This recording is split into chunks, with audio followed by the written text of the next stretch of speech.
I'll hear people say the cause of Alzheimer's is inflammation. The cause of Alzheimer's is beta amyloid. And that always begs the question, but why? What triggered the inflammation? What triggered the beta amyloid? And I think that's how we get to the cause. If we can ask why is this happening? Why did this response get triggered? Then we can get to the actual root cause. And that's where we make changes in the health of the neurons.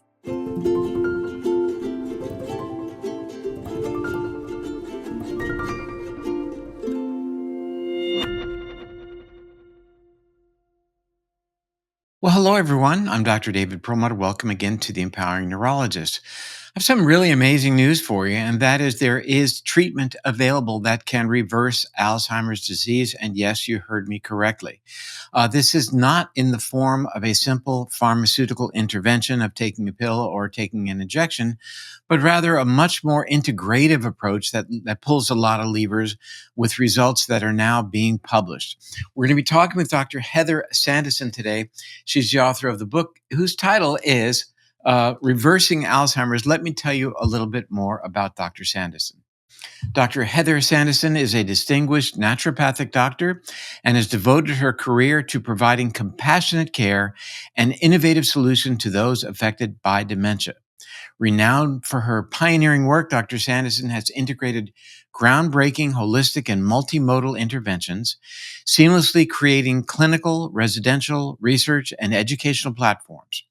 Her relentless dedication has not only transformed the lives of patients and caregivers, she has also set new standards in the field of dementia care and is the author of Reversing Alzheimer's, a book that we're going to talk about today. She's the primary clinical investigator and author of the peer-reviewed article, Observed Improvement in Cognition During a Personalized Lifestyle Intervention in People with Cognitive Decline, published in the very highly respected Journal of Alzheimer's Disease in August of 2023. I'm very excited about this interview, so let's get right to it. Well, hello, Dr. Sandison. Welcome to the program. It's a privilege to be here. Thank you for having me. So the book is breathtaking, but even more so, the work is breathtaking. I mean, we live in a time, I said in the introduction about, how we live in a time when there's really no straightforward pharmaceutical intervention that's at all meaningful. And we're going to double click on that, I think, later on in the program. But you start off in the book talking about your first experience with an individual with a very low cognitive function, very low score on, in this case, the MOCA test. Maybe you can tell us what that's all about. But walk us through that vignette in your career and what that meant to you, what that did for you, and how it got you started. Yeah, so I had been trained by Dr. Bredesen, who you know well, and I came back from that training still skeptical. When I had first heard him present that we could reverse dementia, he had written a book called The End of Alzheimer's and was suggesting that we could reverse this irreversible disease. I had been told over and over again in my training that wasn't possible, that to suggest otherwise was to give people false hope. It was to do harm. So to never suggest that we could help someone with Alzheimer's. That was the refrain. And I bought it. I thought that was true. And then when I heard Dr. Bredesen explain his approach, it was this stacking of interventions, all of which I was familiar with from my naturopathic training. And the paradigm shift that he presented was that this was a complex disease, that there wasn't going to be a single molecule intervention that was going to have an impact. And that made sense to me conceptually. And so that was why I had signed up for his training, but I still hadn't seen it work. So I came back into my office and I was now on his list of trained providers, and his book had come out. It had become a New York Times bestseller. It was getting a lot of momentum and interest. And so people were showing up in my office with way more confidence than I had. So this particular patient, she came in with her husband, completely dependent on him. She could answer questions with yes or no, but no, we couldn't have any meaningful dialogue. I could see the wheels in her brain spinning though, and she had this bright, beautiful smile and her eyes would track you. You just could see that she was there. And one of her favorite pastimes was getting dressed up. She was really into her clothing and apparel, and she was wearing this beautiful, bright floral dress, and she had this studded black leather bag. And I could just see that she had so much personality in there, and her husband was absolutely desperate to get her back. And so I kind of went through the motions of seeing them and giving them the support I thought, I was trained to provide from naturopathic school and also through Dr. Bredesen. We started balancing her nutrients. She came in with some labs already, so had a sense of what was going on. They committed to getting into ketosis. They went and got her dental work done. They were living in a moldy bedroom, and they actually moved from their bedroom into their living room to escape some of that mold exposure. They started ballroom dancing 3 times a week. And lo and behold, when she came back to see us just 6 weeks later, her MOCA score, which is the Montreal Cognitive Assessment, a way we put a number on that spectrum of cognitive decline, had risen from a 2 to a 7. So a perfect MOCA score is a 30, and a 26 and above is normal. And she was at a 2. A single digit MOCA score is severe dementia. And this made sense. She could barely answer questions. On that one-page worksheet where you identify zoo animals and you draw a clock, copy a cube, she couldn't do the vast majority of that. Only 2 of these answers were correct. That day is one of those moments I'll never forget. I remember exactly what I was wearing and the way the light was shining in the room because it just had this Oh, emotionally, it was so bless. intense. I saw the difference in her MOCA score and I looked at her husband just in disbelief, like, wait, what? Like, did we do it wrong last time? Like, what did we get wrong? This isn't supposed to be possible. And he assured me, he was like, no, no, she's different. And sure enough, she was speaking in complete sentences. She was able to communicate and they were bickering about something that had happened on their way into the visit. Their life had transformed radically. Now, she wasn't going back to work, but she was able to say, I'm hungry, I'm cold, I'm tired. She was able to communicate, and their quality of life had radically shifted. And then the next thought, after I get over the disbelief was, oh my gosh, if this is possible for her, what about everybody else? And how much suffering that's associated with this awful disease is avoidable? And how do we tell everyone? Well, the messaging right now, by and large, is that we have a treatment for Alzheimer's, and that is an intravenous infusion of a medicine that will target beta amyloid. And you called it out in your book. The series of medications that were the breakthrough in Alzheimer's treatment that we heard about in early 2022. And not working and fraught with risk of issues in the brain, bleeding and edema and things like that. But you even called out, interestingly, the fact that there was some um, issues with the data, that some of the images, some of the data that was presented in one of the foundational studies that made the case that Alzheimer's was the cause of beta amyloid was the cause of Alzheimer's disease. You spoke about that in the book as well. So, how do you feel these days when there is still a pretty hefty dose of advertising that we're seeing in the journals? And even to the general public, that here is your answer. Here is the drug that's finally monumental in terms of turning Alzheimer's around. What's your take on that? It's disappointing, of course, right? I noticed that paper that you referred to, one of these very impactful, very influential papers. It's been cited, I think, over 3,000 times, 2,500 times. It's a highly cited paper. It's been used to justify the research dollars that are thrown at this beta amyloid hypothesis. And I think it's being retracted. That was recent news that I just saw. And so it's frustrating because there is so much that we can do to prevent and delay and in some cases even reverse the symptoms of this disease. And yet so many people are still told that that's not possible and to wait on the science. It's just about to catch up and we're just about to have this magic pill or this magic IV that's going to save us. And yet that's not how it's playing out. And so I think it's definitely sending a message, an inaccurate message of the what's available right now. And so I I've also been frustrated because patients who think, oh, I can get access to this medication, they go in, and if it's someone with severe dementia, they're not eligible. Or if they live outside of the radius of a medical center where they can get the MRIs needed to track those potential side effects, they're not eligible.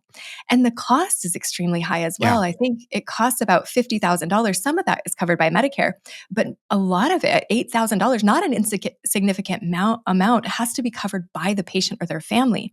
And so these medications, although they're first generation drugs, right? I have hope that this isn't the final chapter of that story, right? I do hope that we'll be able to work in collaboration with the second and third and fourth generation medications that become available based on this kind of first go at that approach.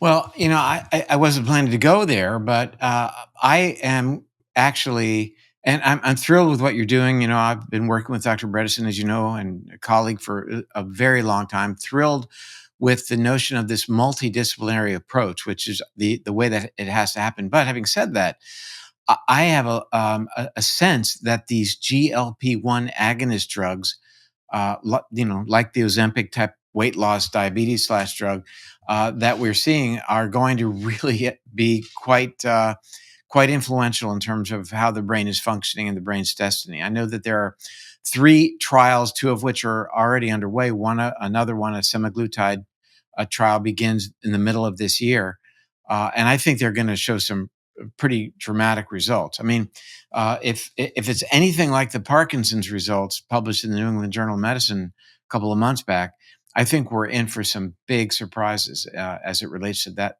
approach. But for now, what you guys are doing is it's kind of iconoclastic in that it uses multiple inroads, and that can be challenging for people, can it? Yeah, well, it's this paradigm shift, right? So we've been told that there's this single molecule, right? If you have a urinary tract infection, even if you have diabetes, you can use a metformin for diabetes, you can use an antibiotic for a UTI, and you can kind of resolve, if you will, for the most part. You can keep things under control. You can get rid of a UTI. It's gone, it's in the past. You never have to think about it again. With diabetes, it's a complex chronic condition, but you can take a medication and you get a solution. With Alzheimer's, we haven't had that. And I think that part of the reason is because we've relied on this outdated idea when it comes to complex chronic disease that we can find a simple intervention. And yet it's proven again and again that we need to take a complex system science approach, that multiple pathways can lead to the same diagnosis. Memory loss in older adults can happen for a number of reasons, and they're not mutually exclusive either. You can have a traumatic brain injury and genetic predisposition and high levels of glucose and toxic exposure, or you can have a couple of those, or you can have a myriad of others, right? So each individual, and my hope is that with AI and technology, we're going to be better able to do this for a much lower cost. But I think that that is necessary, at least right now. And I'm in agreement with you. I think that the GLP-1 agonist will be part of that story, but we also have patients who use those and they don't get the anticipated result. So I think that it's still going to be a multifactorial approach that will give us the best outcomes, because there are Alzheimer's patients or dementia patients that don't have a ton of inflammation. There are Alzheimer's patients that they don't have metabolic disease. They have other things going on. I think one thing that unites them all is, and I think it's going to allow us to have this kind of unanimity and understanding of all these inroads, whether it's infection, trauma, metabolic issues, whatever it may be, that ultimately what we see in all patients is microglial activation. In other words, a change in the brain's immune system that can be induced by inflammation elsewhere in the body, it can be induced by infection, it can be induced by metabolic dysfunction, by head trauma. But let me just, since I opened up infection a little bit, you talk quite a bit about infection. In fact, several of your graphics about all the things that lead to Alzheimer's, you include infection, and you made mention of that first patient that you dealt with, that she had mold in her home. That's an infectious agent, I guess, to some degree. But I think some of our viewers might be a little surprised with what you're about to say, that infections may tip the brain over to beginning the cascades that lead to dementia. So, walk us through that. Yeah, so we know that P. gingivalis, the bacteria responsible for gingivitis, uh, the Lyme spirochete, as well as herpes simplex 1, these all have very well documented relationships with the production of beta amyloid plaque. So, amyloid is antimicrobial, it's there to protect us. And when we have these infections in our system, we thought for a long time, oh, the brain is sterile. It doesn't have any bacteria that get in there. But now what we've seen in the autopsies of people who have suffered with dementia and Alzheimer's is that in that amyloid plaque, those microbes are present. And so there is this protective mechanism at play, this inflammatory response that's generated. And so, also, Pigeon Nivalis affects the cardiovascular system. So that's kind of a double whammy because now you also can trigger inflammation in the endothelium and more of a vascular dementia picture as well as the Alzheimer's. And so these are infections that we think about getting very aggressive about treating prophylactically, so preventing herpes simplex 1 outbreaks. In particular, really good oral hygiene. I'm a fan of biological dentists, so looking for the kind of low-grade infections that we might not be associating with a toothache, but might still be irritating our inflammatory system and our immune system. And then also the Lyme spirochetes, I think that this is an underexplored area when it comes to cognitive decline as we age, that when people amass these infectious burdens, right, when it's not just one, but potentially there's microbiome imbalances, there's Borrelia, the classic Lyme, but also Babesia and Bartonella and some of these other co-infections, this infectious burden creates a need for more resource, right? We need more of the nutrients if we want to get up and over that infectious burden. And so we tend to get depleted a little earlier, and that nutrient requirement goes up. It's easier to become depleted. And so I think that all of these things, right, if you have, no matter which one we're talking about, right, if you have that plus a traumatic brain injury or plus some excessive stress, you've got cortisol that now becomes toxic to the brain, or you've got ApoE4 genetics. Now all of a sudden we're stacking things on top of each other in a negative way that's going to lead to negative outcomes, poor neuronal health, and eventually neuronal death.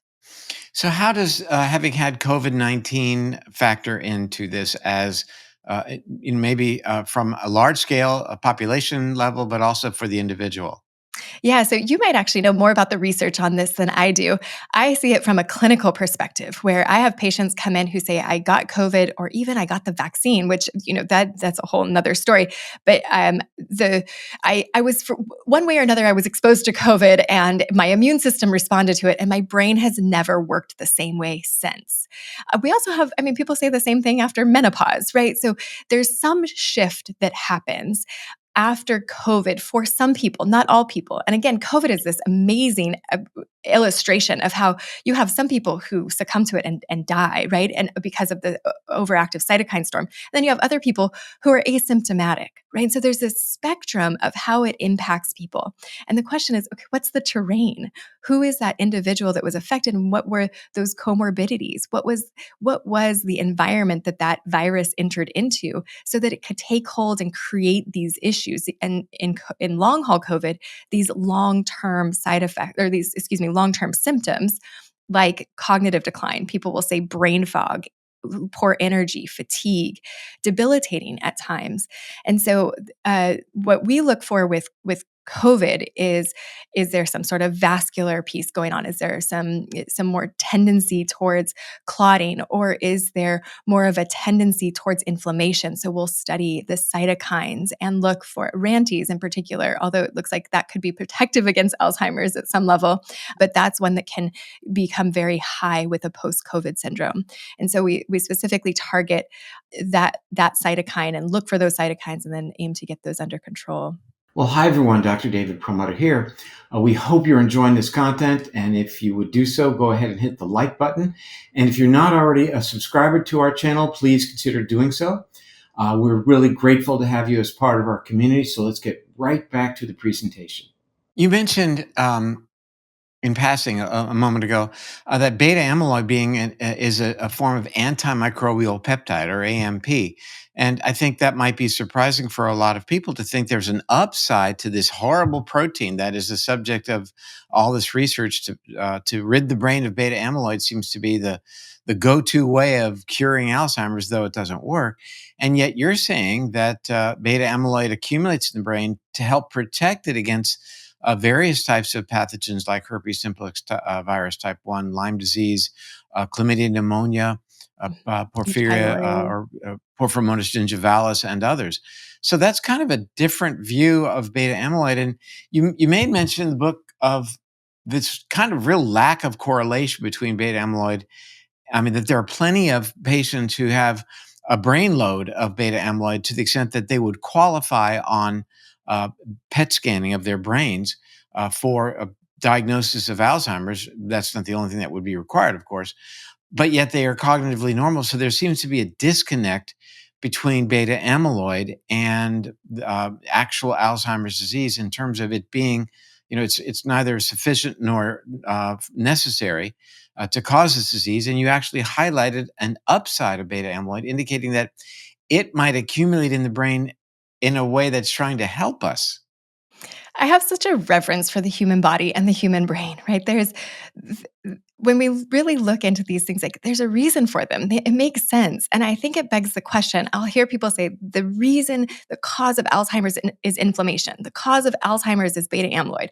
And that always begs the question, but why? What triggered the inflammation? What triggered the beta amyloid?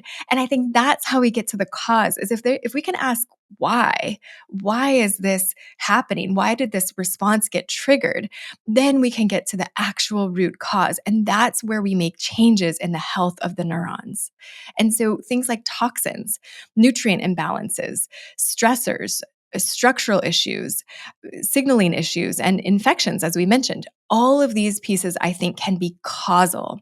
And when we address them systematically and when we stack these interventions on top of each other, so instead of saying, oh, all of it's herpes, all of Alzheimer's is herpes, we would never suggest that, right? That would be silly. But if we say, okay, herpes might play a role, plus your ApoE4 genetics might play a role, and the fact that you're female might play a role, we can't do anything about those, but there's this myriad of other things that we can do a ton about.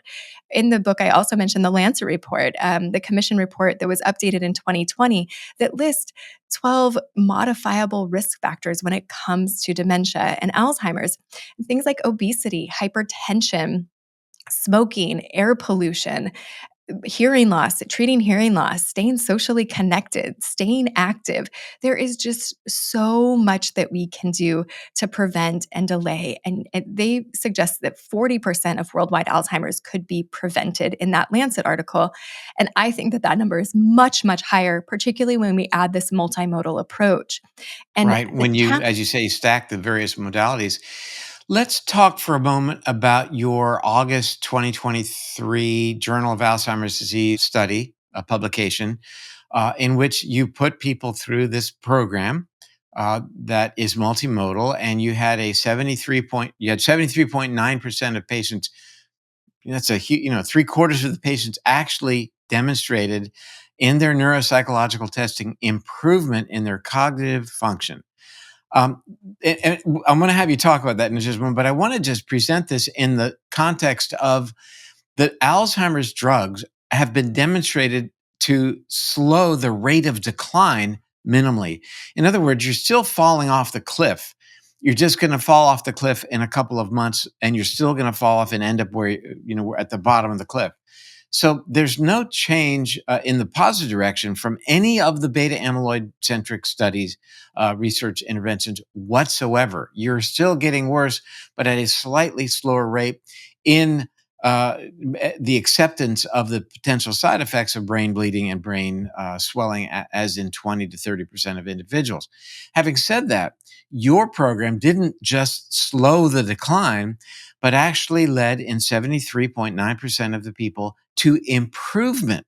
That's stunning. That's breathtaking. And maybe I'm shouting right now, but I feel like I should be.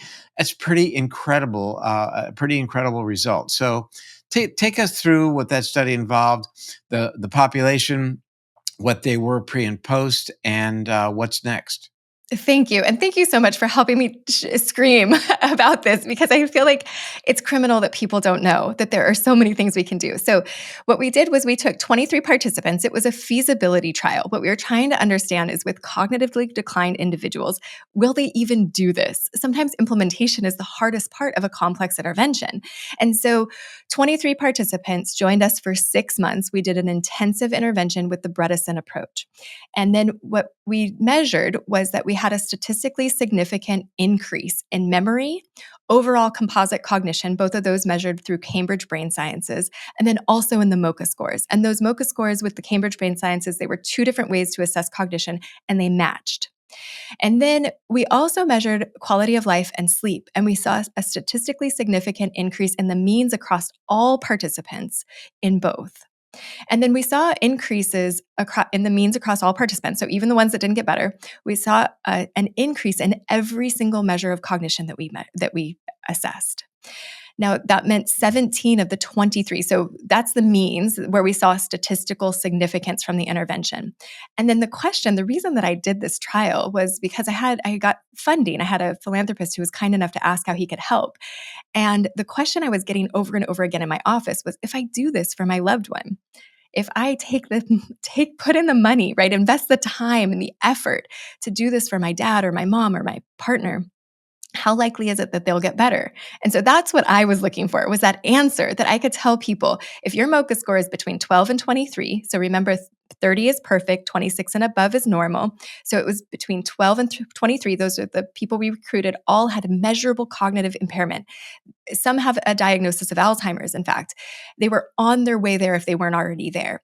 And what we showed was that 74% of the time we could improve their cognition. Now, I think the most exciting thing about this is that I'm not the only person that's measured this, right? So Dale Bredesen, my mentor, a year before, Kat Toops and his group had also done a very similar study. They took a cohort of 25 participants through a 9-month intervention, but their MoCA scores were only down to 19. So it was slightly less progression of the disease state, and they had a little longer intervention, 9 months instead of 6.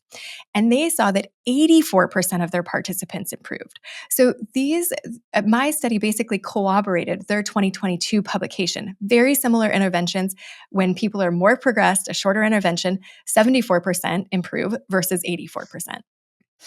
When people read your book, I think they're going to understand, the various parts, the reducing ultra processed foods, and most people have heard of it, the value of exercise, interaction, connecting in nature. But you talk about something called contrast oxygen therapy. So that's a little unusual for people. What does that involve? Yeah, so I put this in the category of the hormetic effect. So hormesis is this concept that when we stress the system a bit, we get, of course, we're not stressing towards full decompensation, right? We're stressing so that we get more resilience. And the easiest example of this is exercise, right? When we flex our bicep and we lift, we pump iron, we do our exercises, we're stressing the muscles so that they build strength.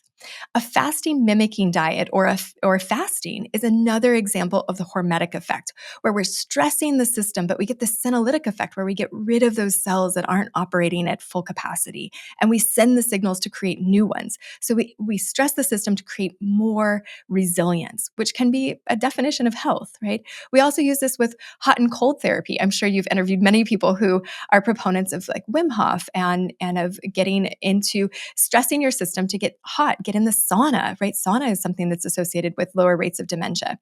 And then getting in the cold, getting your nervous system to adapt to these stressful environments.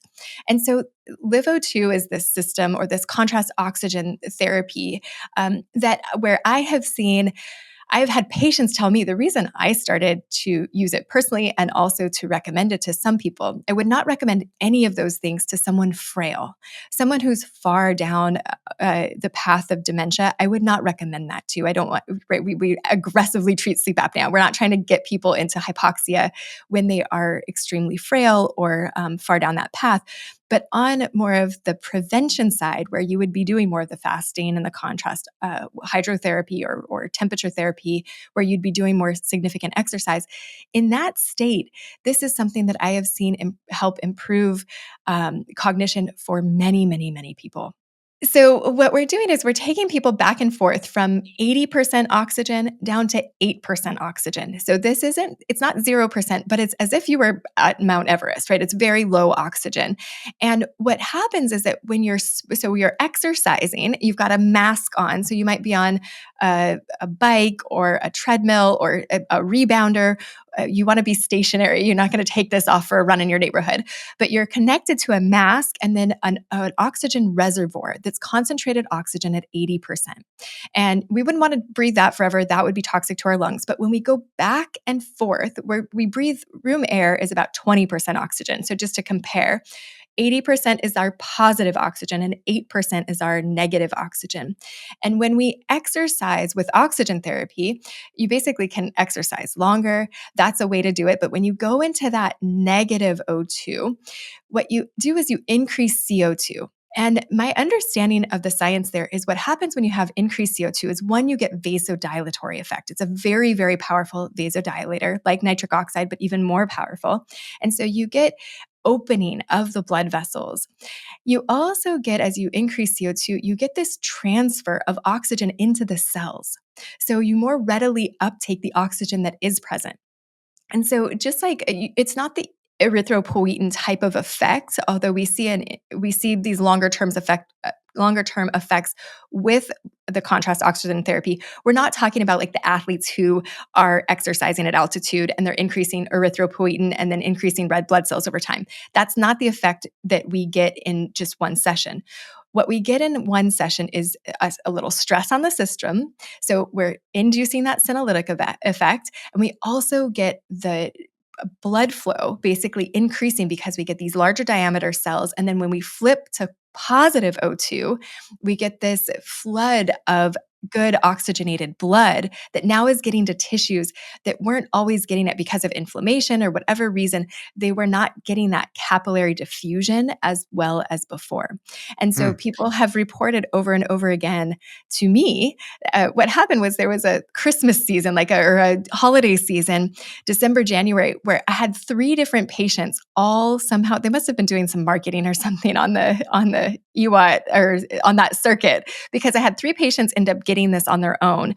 And they all told me by February, they're like, this is what made a huge difference for me in Wow. my cognition.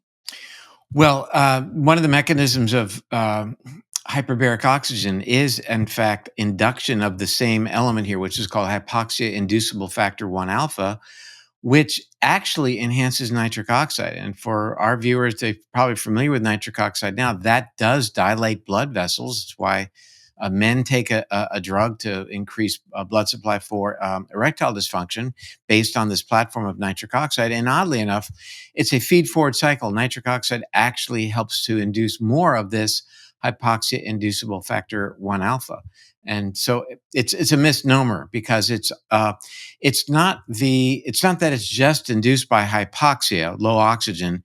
It's induced by the change between hyperoxia, higher levels of oxygen, lower. So it's the change that it's sensitive to. It's like we used to say heat shock protein. The name heat shock protein when people are exposed to heat. Well, it happens when you jump into cold water too, like Wim Hof talks about. So it's really, we get locked into these names. It should be thermal shock protein, I guess. But as you made very clear, it's a low level of stress that's ultimately beneficial. You were talking about stressing your biceps to gain strength, but who knows what these exact mechanisms are? But how cool that you're able to implement all of these varied approaches with good foundation, good scientific backing, and have really just busted the notion of one drug, one intervention. And to be fair, that whole paradigm was developed as to monetize the intellectual property, right? I mean, to make that blockbuster drug.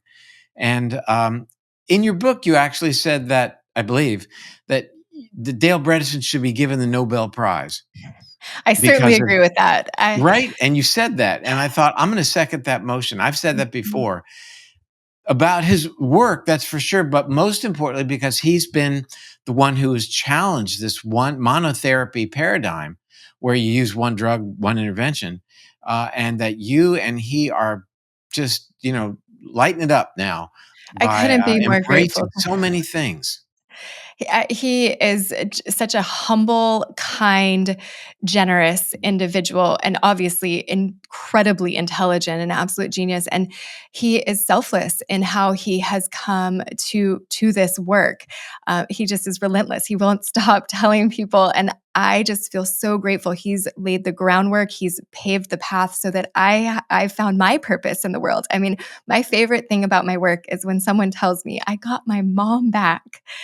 And Ah, I would never have the opportunity to have these experiences if it weren't for the work of Dale Bredesen. So I cannot express my gratitude to him and to you as well. I mean, you also have done so much to pave the path for this work, to change the narrative around what's possible and how to think about these diseases. I mean, if you have a houseplant, I have one behind me. If it's suffering, you don't think to yourself, are there misfolded proteins? You think, does it need more water? Does it need more nutrients? Does it need more light? It's a complex organism. Why? It's common sense, just uncommon practice that's driven by this pharmaceutical industrial complex, right? That it's going to take patients, and there are too many desperate patients not getting solutions. They're ready to look elsewhere and find something that works.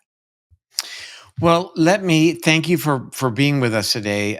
Your book is wonderful, and your work is even more so. And I know that's just the beginning. I know we're going to hear a lot more from you. The August 23 article that you published in the JAD. Truth be known, I was one of the reviewers of that, so I got a sneak preview of that, and it's breathtaking. I mean, for those of us who've been dealing with this issue for decades of our professional lives, we're finally seeing headway being made. And I can tell you from a personal perspective as well, watching my dad pass from Alzheimer's, you keep thinking, something needs to be done. So, I just am so grateful for what you're doing and getting the word out. So all the best. So that was a surprise. Thank you for reviewing the paper. That is also a selfless contribution. You don't get paid to be a reviewer. It takes a lot of time. It takes a lot of intellectual effort.